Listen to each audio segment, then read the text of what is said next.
Alors voilà deux constructions qui semblent contredire l'expérience qu'on a des choses dans le monde. Est-ce que c'est possible de poser une masse sous une table?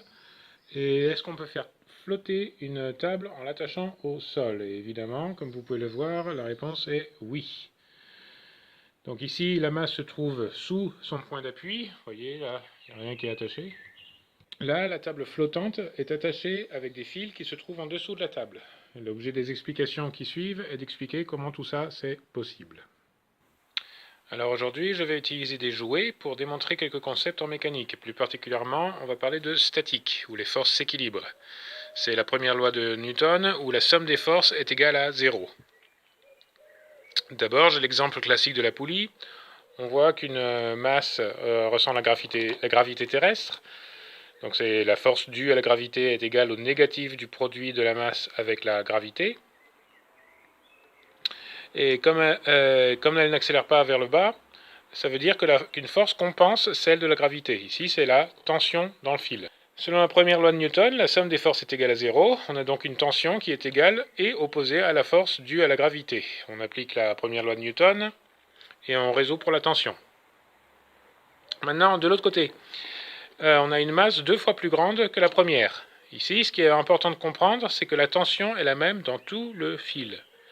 Comme la tension dans le fil est inférieure à la force due à la gravité qui tire sur la plus grosse masse, le fil ne peut pas la retenir. Donc la plus grosse masse tombe. La plus grosse masse repose donc sur le sol, où une force normale compense pour l'empêcher de tomber plus bas.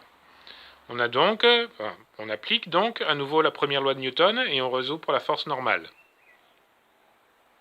Alors comment est-ce qu'on pourrait faire pour multiplier la force due à la première masse pour maintenir la deuxième masse dans les airs? Alors on va attacher ce petit Lego là.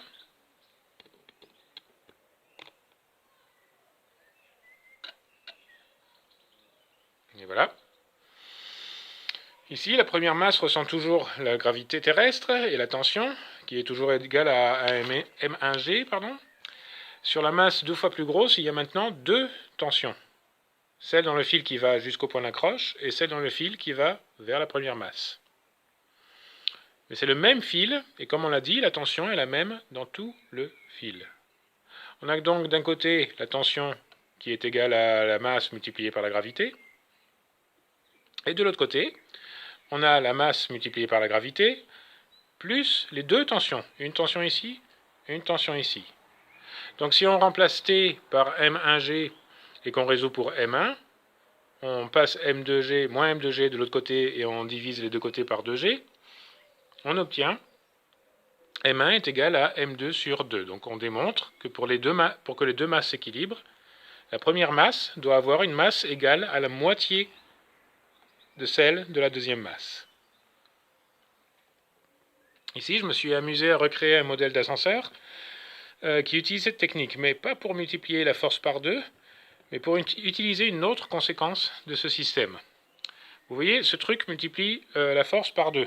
Ce système multiplie la force par 2, mais il divise aussi la distance parcourue par 2. En effet, le travail fait par une force est égal à cette force multipliée par la distance parcourue. Donc, on a ici le travail est égal à F1, la force que j'applique à cette masse pour la tirer vers le bas, multipliée par D1, la distance sur laquelle je tire sur cette masse. Okay. Et de l'autre côté, le travail soulève la masse. Donc de l'autre côté, on a F2, la force qui est appliquée sur la deuxième masse, multipliée par D2, qui est la distance parcourue par la deuxième masse. Donc on a vu que ce système multiplie la force appliquée par 2. On a donc cette force-là est égale à 2 fois la force que j'applique à cette masse. Si on remplace F2 dans la deuxième expression par 2F1, on obtient que le travail est égal à 2F1 fois D2. 2 fois cette force multipliée par cette distance, la distance parcourue par cette masse. Comme le travail produit est le même que le travail reçu, on met les deux expressions de part et d'autre du signe égal et on résout pour D2. Et on voit que la distance parcourue par la grosse masse est la moitié, c'est D2, est la moitié de la distance sur laquelle on tire la corde.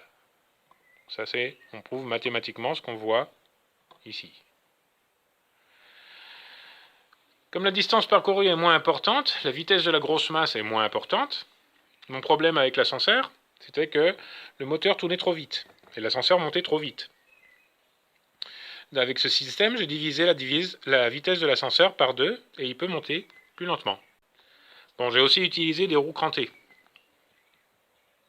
pour réduire encore plus la vitesse. Ici, la plus petite roue a une vitesse angulaire oméga 1 et les deux roues ont la même vitesse linéaire. Comme la vitesse linéaire est égale au produit de la vitesse angulaire avec le rayon de la roue, on a V est égal à oméga R. Et on sait que cette vitesse linéaire est la même pour cette roue et cette roue. Donc on peut écrire oméga 1 R1 est égal à oméga 2 R2. Si on résout pour oméga 2, on a oméga 1, oméga 2 est égal à oméga 1 divisé par R1 sur R2. Ok, si R1 est le rayon de la petite roue et R2 le rayon de la grande roue, R2 étant plus grand que R1, la vitesse angulaire oméga 2 de la grande roue est plus petite que la vitesse angulaire de la petite roue. La grande roue est attachée à un enrouleur de diamètre inférieur. Cette fois, c'est la vitesse angulaire de la roue et de l'enrouleur qui est identique, et non pas la vitesse linéaire comme pour les deux roues crantées. On se rappelle que la vitesse linéaire est le produit de la vitesse angulaire avec le rayon. Donc la vitesse angulaire est égale à la vitesse linéaire divisée par le rayon. Donc on a oméga est égal à V sur R, oméga 2 est égal à oméga 3, le oméga 2 c'est la vitesse angulaire de la grande roue et oméga 3 c'est la vitesse angulaire de l'enrouleur. Donc V sur R2 est égal à la vitesse linéaire à l'enrouleur VF divisé par le rayon R3, le rayon de l'enrouleur. En résolvant pour la vitesse linéaire finale, on a VF est égal à V fois R3 sur R2. Comme le rayon R2 de la grande roue est supérieur au rayon R3 de l'enrouleur, la vitesse finale est bien inférieure à la vitesse linéaire initiale. Donc si vous voyez ça, vous voyez à quelle vitesse la petite roue va au départ, mais l'ascenseur, lui, monte lentement. Ok, le jouet suivant, on l'utilise pour démontrer ce qu'on appelle le moment en physique. Un moment, c'est le produit d'une force avec la distance entre le point d'application de la force et un axe de rotation. Donc, je vais démontrer tout de suite. Je vais poser ici. Ici, on a une force qui tire, c'est la gravité, qui tire cette masse vers le bas. Et cette force est appliquée par rapport à un axe de rotation. Ici, on a une distance entre l'axe de rotation et le point d'application de la force. Donc, un moment est le produit d'une force avec la distance entre le point d'application de la force et un axe de rotation. Si la force fait tourner l'axe dans le sens des aiguilles d'une montre, il est négatif. Et si l'axe tourne dans le sens inverse des aiguilles d'une montre, il est positif. Et la première loi de Newton s'applique aussi au moment. Donc on a la somme des moments qui est égale à 0. C'est la première loi de Newton, non pas pour les forces, mais pour les moments. Donc ici, on a une masse qui ferait tourner le bras dans le sens négatif, et une autre masse identique qui fait tourner le bras dans le sens positif. Et les deux masses sont placées à une même distance de l'axe de rotation. On a donc M1R1 moins M2R2 est égal à 0. Et comme les deux masses sont identiques, M fois R moins M fois R, ça fait 0. Donc on a une démonstration que les moments s'équilibrent. On a une situation d'équilibre. Tout ça c'est logique, tout va bien. Maintenant on va supposer qu'on remplace une des masses par quelque chose d'un petit peu plus lourd. Comme cette masse-là par exemple. Alors ça va être un petit peu difficile avec une seule main. Voilà, j'y suis arrivé. J'ai attaché la plus grosse masse au bras. Maintenant celui-là il est coincé. Et on va reposer ça sur le même point d'appui et on voit que ça va pas du tout marcher. Ça retombe. Par contre, si je déplace le point d'appui que je mets ici, vous avez vu que j'ai mis un petit Lego pour déterminer où était le point d'appui. Là, on est à nouveau dans une situation d'équilibre. Revenons un petit peu, pour un petit moment, à la masse posée sous la table. Donc ici, la masse et la gravité produisent un moment par rapport à cet axe. Ici, il y a un axe de rotation.